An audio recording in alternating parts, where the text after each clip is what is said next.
$2.9 billion gone, written down to $7,386. In the same 6 months, Tesla claims its new battery just beat China at its own game. 2 stories, only one of them is true. 1. How much cheaper is your next Tesla actually getting?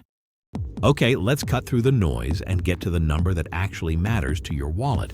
Right now, a Model Y pack built in Texas runs $95 to $115 per kilowatt hour. The exact same job, done in Shanghai with a different recipe, costs Tesla only $75 to $90. Same logo on the hood, same year. 2 totally different price tags for keeping your car alive. If that gap doesn't bug you a little, it should, because it means the price you're paying depends on which factory happened to build your battery. Here's the part that actually gave me chills reading it. Tesla just solved a problem it's been quietly chasing since 2019. Back when it bought a nobody company called Maxwell Technologies that most people forgot existed the week after the deal closed. The breakthrough? Building a battery cathode with zero liquid, zero solvent. None of those massive ovens the size of a warehouse that every other battery maker on Earth is still using to bake their cells dry. Tesla just walked around that entire step.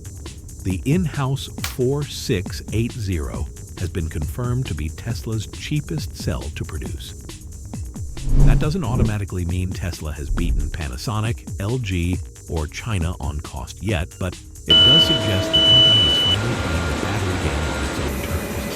I genuinely didn't expect that. Tesla just outpriced 2 companies whose entire existence, for over 50 years combined, has been making batteries and nothing else. So what does that mean for you, sitting there thinking about your next Tesla? On a normal 60 to 80 kilowatt hour pack, that's $2,000 to $5,000 in real savings per car. That's the entire story in one sentence. Tesla isn't trying to save money inside a factory. Tesla is trying to take thousands of dollars out of the sticker price sitting in your driveway. It's why the Cybertruck's price floor dropped under $60,000 back in February. It's why that sub-$25,000 Tesla, the one people laughed off as fantasy 3 years ago, is still on track for late 2027. This isn't happening in some factory you'll never see. It's happening in your bank account, right now, whether you've clocked it or not. But wait, if this battery is such a gold mine for your wallet, why did a multi-billion-dollar Tesla partner just lose 99.9% of their contract value? Subscribe to autogearshift, because what Wall Street is hiding about the 4680 over the last 6 months is going to shock you. 2. What happens to a 4680 battery after 6 months on the road?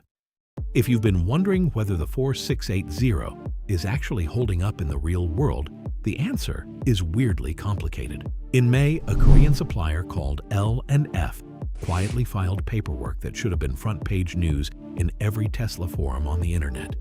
A $2.9 billion cathode deal with Tesla, built specifically to feed 4680 production, got written down to $7,386. Not million, dollars. A 99.9% wipeout, and the official excuse was one vague line about change in supply quantity. Translate that out of corporate speak, and it says one thing. Tesla isn't buying anywhere close to what it originally promised, and somebody overseas just had to eat that lost quantity. Why would that happen if this battery is such a slam dunk? The reason is that the Cybertruck, the truck this whole cell was built around, is only moving 20,000 to 25,000 units a year against a factory built to push out 250,000. That's a stadium built for 80,000 fans running at a tenth full, and the lights are still on. And honestly, it gets worse once you look at Europe. Tesla quietly swapped the battery inside the Model Y long range. Out went the LG pack. In came this new 4680 8L pack. And didn't tell customers who'd already paid their deposits months before. People who ordered a car promising 661 kilometers of range opened their delivery app one morning and saw 609 staring back. Imagine waiting months for delivery. watching that tracking number and then finding out the battery got swapped without so much as a heads-up email. French and Norwegian owners started canceling in waves, comparing screenshots, feeling like they got quietly downgraded on something they already paid full price for. Now here's the twist that actually made me stop. Owners putting real miles on this exact cell are reporting something completely different. One Cybertruck owner hit 15,000 miles, including a full coast-to-coast run, and only lost about 2% of his range in 3 months. For a battery chemistry fresh out of the factory, that's genuinely elite. So which story do you believe? The write-off and the cancellations? Or the guy who just drove his Cybertruck across the country and barely noticed a dent in his range? Let me guess, is that the man? Interesting. Both are true at the same time, inside the same battery program. And if that contradiction bothers you, good. That's exactly what real, messy, in-progress innovation actually looks like up close, not the polished version we usually get fed. But if Tesla can push high-energy batteries toward LFP prices, what happens to the advantage China spent the last decade building? 3. How does Tesla's battery actually compare to China's cheapest cells? Tesla's 4680 sits around $80 to $90 per kilowatt hour at the cell level. CATL is already selling LFP cells for $40 to $55, and they're not stopping there. Their new sodium-ion Naxtra cells, built from materials roughly 60 times cheaper than lithium, are landing between $46 and $70 per kilowatt hour, with that number still falling as production scales through 2026 and 2027. Set those side by side and be honest with yourself for a second. On raw cost, Tesla is not winning.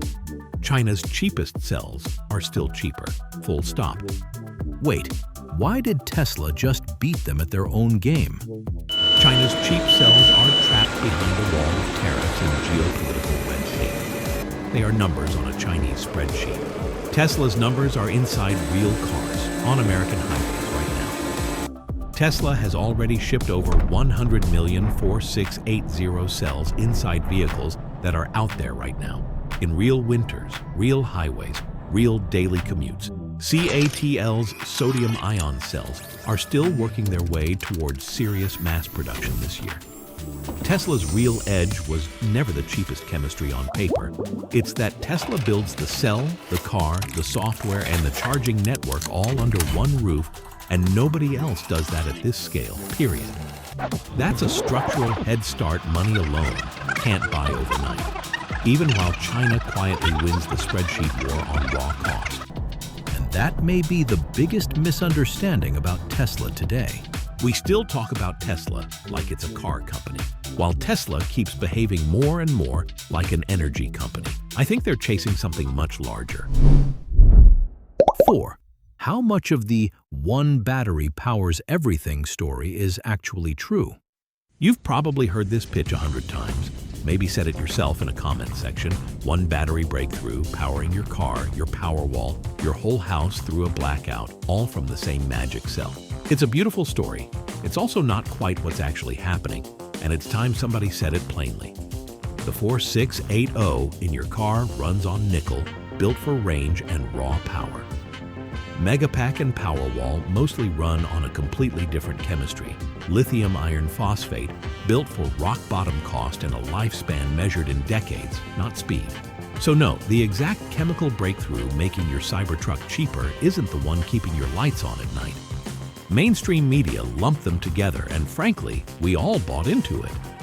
But don't let that deflate you, because the real story here is actually bigger than any single cell. While everyone's staring at the car headlines, Tesla's energy division has been quietly turning into its own empire, pulling in massive quarterly revenue with a project pipeline north of $29 billion. The kind of number that would make most standalone energy companies jealous. A new Megapack factory is coming online in Houston later this year, targeting 50 gigawatt hours a year, enough for 10,000 Megapacks annually, each one capable of backing up thousands of homes during peak demand. A single Powerwall 3 now runs $681 to $889 per kilowatt hour installed, which is a real, measurable drop from where home batteries sat just a few years back. Tesla isn't selling you one battery breakthrough. It's quietly running two separate battery empires at once, and both are scaling faster than almost anyone else in the game. So after everything, the savings, the $2.9 billion write-off, the canceled orders in Europe, the honest China comparison, who's actually winning? Let's light up the portrait of the winner in the final minutes. No hype, no victory lap, just the real answer. 5. Who actually wins the battery war over the next 5 years? Tesla is winning the race to get a working battery into real cars on real roads today, at a scale nobody else has matched. China is winning the race on raw cost, with cells that are already cheaper and getting cheaper every quarter. Two different races. And history says the winner isn't always the company with the best technology. Sometimes it's the company that learns the fastest. The next 5 years come down to one question nobody can answer yet. Does Tesla's head start in the real world outrun China's head start on price before that gap closes for good? Every factory built, every cell shipped, every owner quietly logging their range after 6 months on the road is one more data point in that race. And if you made it this far, be honest, you've already picked a side in your head without even realizing it. So which one is it for you? Does Tesla's real-world lead actually matter more than China's cheaper price tag? Or does the cheapest battery always win in the end, no matter who got there first? Tesla just won 2 races nobody agreed it was running. The real question is whether it can win the third one, the one where China isn't playing catch-up anymore. That's the next question we will answer on Auto Gear Shift. See you later soon.